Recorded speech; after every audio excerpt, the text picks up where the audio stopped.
Dodge City, odpověď D, 50 tisíc.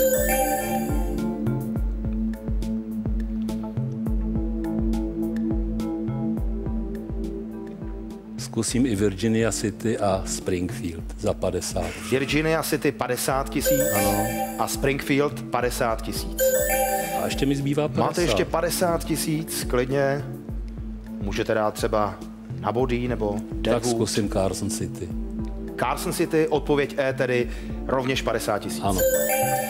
První krok máme za sebou, teď už bychom mohli říct, že sázka je uzavřená, ale přece jenom nechcete se na to ještě podívat, eventuálně. Pane Šiško, ať se na to dívám, jak se dívám, mě to vůbec nic neříká. Pojďme se na to podívat společně, třeba vám to pomůže, co říkáte. Tak teď?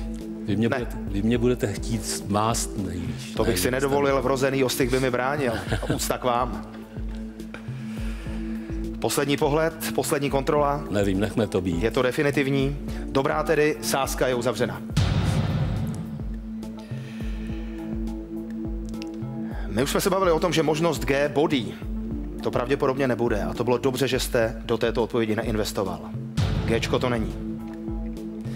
Není to ani odpověď B, South Park. Ale není to ani Virginia City, ani Dodge City, ani Carson City. Stále nám tam ještě zůstává možnost Tombstone anebo Deadwood.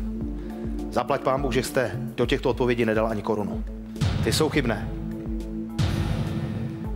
No a teď můžete být už téměř v absolutním klidu, že jo? Cítíte, jak se ten tlak vyrovnává, protože 50 tisíc korun by teoreticky, možná už i prakticky mělo zůstat ve vaší kapse. Já vám prozradím, že tou správnou odpovědí je odpověď A, Springfield.